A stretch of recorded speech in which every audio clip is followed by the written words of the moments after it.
Bonjour à tous, merci d'être venus à cette présentation. Donc aujourd'hui, on va vous parler de Playwright, qui est un outil pour tester vos applis. Mais d'abord, je me présente rapidement. Donc moi, je m'appelle Benjamin Cavy. Dans la vie, je fais du dev à la Maïf. C'est un peu loin, c'est à Niort. Du coup, je tente pas de vous recruter ou quoi.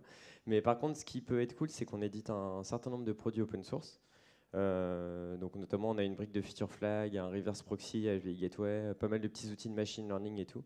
Donc si ça vous intéresse, n'hésitez pas à aller jeter un coup d'œil sur Maïf GitHub IO. Et je me dis que ça vous fera un truc à faire comme ça si vous vous ennuyez pendant la presse. Bon, on va pas y avoir beaucoup de slides. En fait, c'est fini les slides. On va directement passer à une démo pour que vous voyez un peu comment ça marche. Alors, avant de commencer, deux petits mots. En fait, Playwright, pour faire simple, c'est un outil qui permet de manipuler programmatiquement un navigateur et de faire des trucs avec. C'est-à-dire, depuis votre code, vous pouvez naviguer sur des pages, cliquer sur des trucs, etc. etc. Et bah, ça en fait un très bon outil du coup pour faire du test d'intégration, enfin du test end-to-end même de vos applications, parce que vous pouvez manipuler Chrome, Firefox, Safari et tout dedans, et venir vous balader dans vos applis et vérifier que ça fonctionne bien, ce que vous avez développé. Et donc c'est un outil qui est assez puissant parce que ça va vraiment venir vous permettre de tester vos applis dans les vrais navigateurs, plutôt que de monter ça dans un faux DOM ou un truc du genre et de cliquer sur les boutons. On n'est jamais vraiment sûr que l'événement de clic serait perçu pareil dans le navigateur, etc.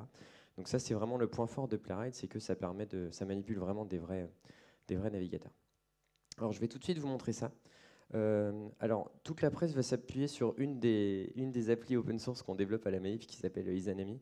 C'est cette application-là qu'on va tester. Alors je vous rassure, vous n'avez rien besoin de connaître dessus à part le fait qu'on peut se connecter et qu'il y a des utilisateurs. Donc ça reste assez léger. Mais l'idée, c'est de vous montrer comment est-ce que ça marche sur une vraie application plutôt qu'une une appli que j'aurais développée exprès pour l'occasion et qu'il n'y aurait que des cas qui m'arrangent.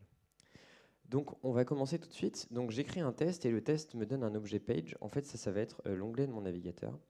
Et vous voyez pas? Ah, en fait, oh là, excusez-moi. C'est PowerPoint qui fait encore des blagues. Là, normalement, hop là. C'est bon? Est-ce que c'est assez gros pour tout le monde? Oui? Ok. Donc en fait, donc, mon test me donne un objet page et en fait avec cet objet page, je peux faire des trucs. Et bah, le premier truc que je vais faire, c'est d'aller naviguer jusqu'à mon application. Et donc là, je suis pas logué, donc il devrait me rediriger vers la page de login. Je vais chercher le champ qui s'appelle username. Hop, je vais aller mettre mon username. Hop, je vais chercher le champ du coup qui s'appelle password et bah pareil, je vais mettre mon password dedans. C'est pas mon vrai mot de passe, hein. Euh, et donc ensuite, je vais aller chercher un truc qui est un button. Je vous explique après un petit peu tous ces sélecteurs de tests parce qu'il y a un petit truc intéressant à savoir dessus. Donc voilà, et je viens cliquer dessus. Et donc là, normalement, j'ai fini de remplir mon formulaire de login et j'ai cliqué sur le bouton. Et en fait, vous voyez qu'au niveau des sélecteurs, j'utilise des get by label, des get by role, etc. Alors c'est un peu différent d'autres méthodes de test front-end qui utilisent, enfin qui sont peut-être un petit peu moins résilientes parce qu'elles disent bah, trouve-moi une div avec telle classe ou trouve-moi la troisième div avec telle classe et dedans la deuxième span et tout machin. En fait, l'idée de ces sélecteurs-là, elle est double. C'est qu'on se base sur les sélecteurs qui sont dans l'arbre d'accessibilité, c'est-à-dire que tout ce qui est label, rôle et tout, c'est des trucs qui sont vraiment des attributs d'accessibilité de votre application.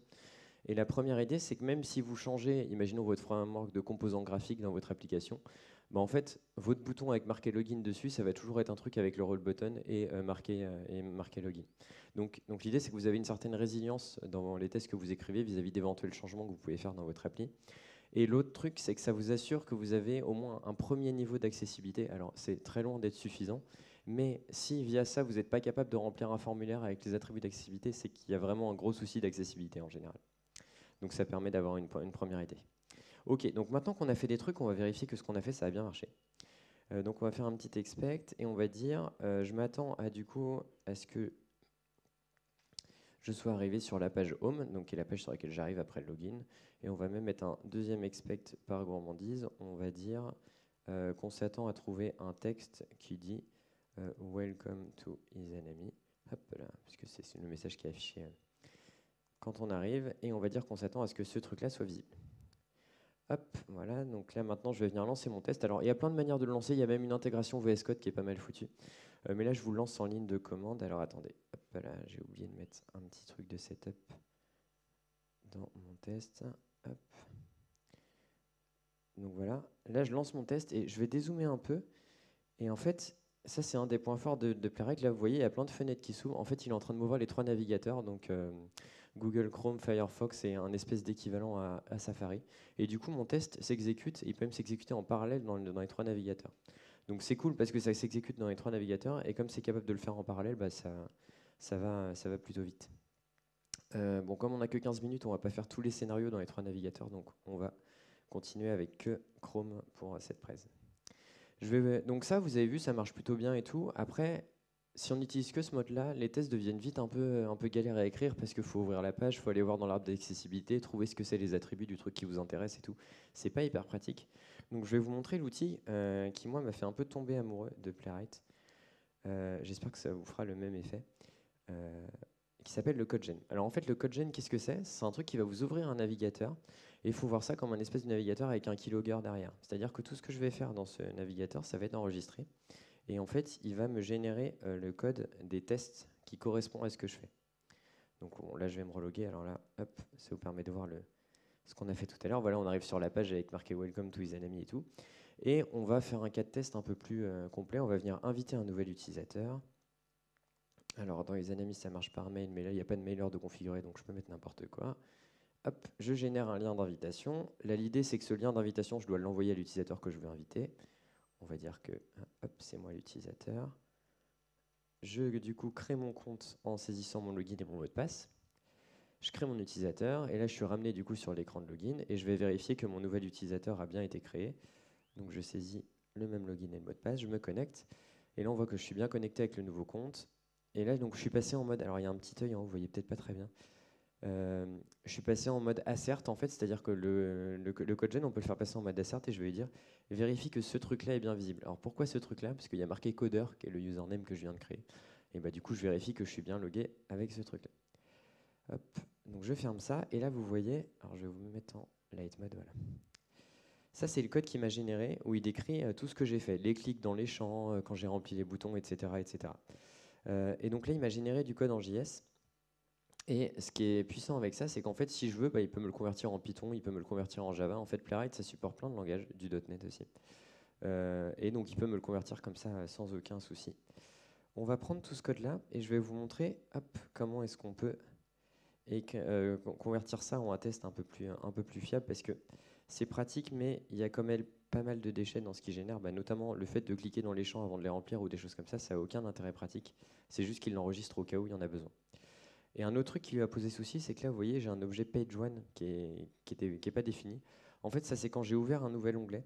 Ça lui fait un peu péter un câble au CodeGen de Playwright. Il comprend pas trop d'où vient le nouvel onglet. Du coup, il voit bien qu'il y a un nouveau contexte de navigation, mais il n'est pas capable de me dire d'où ça vient. Hop. Donc, je vais lui dire que ça vient de l'objet navigateur qui m'est fourni ici. Hop. Ah mince. Alors.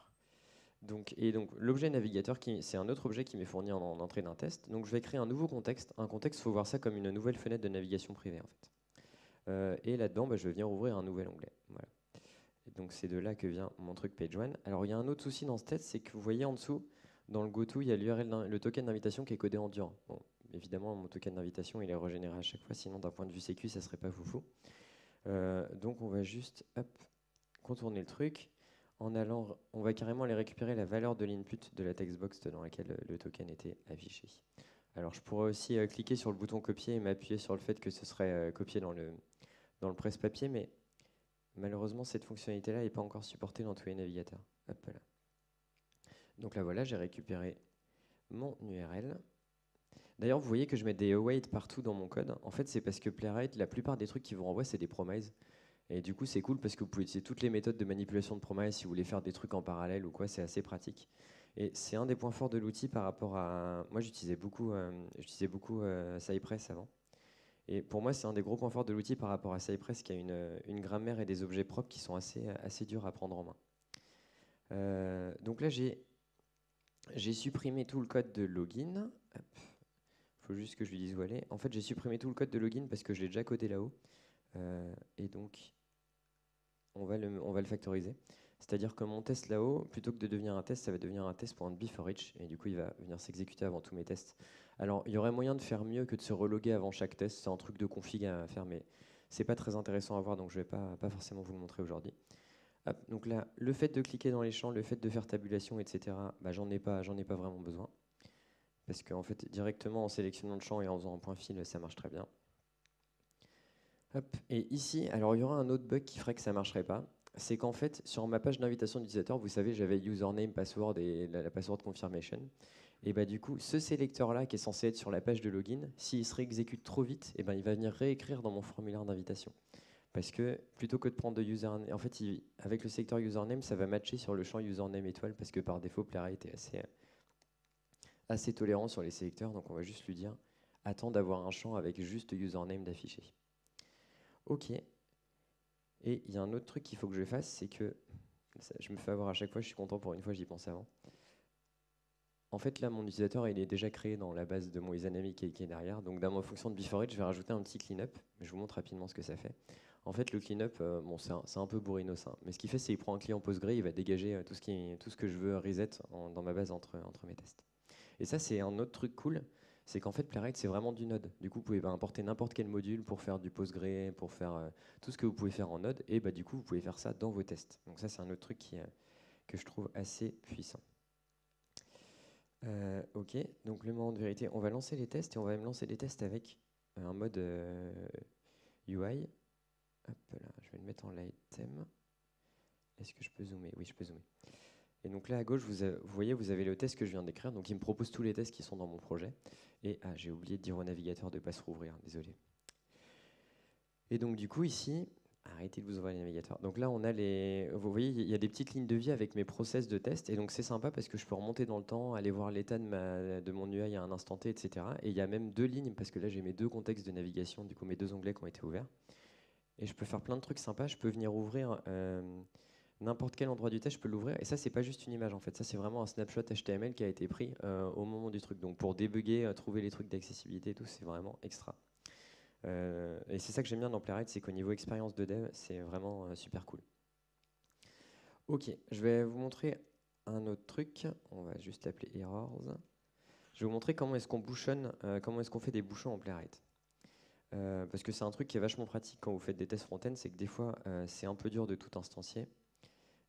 Et donc je vais vous montrer, là je vais modifier par exemple l'IHM qui vient récupérer des tenants. Alors c'est pas très important que vous sachiez ce que c'est des tenants.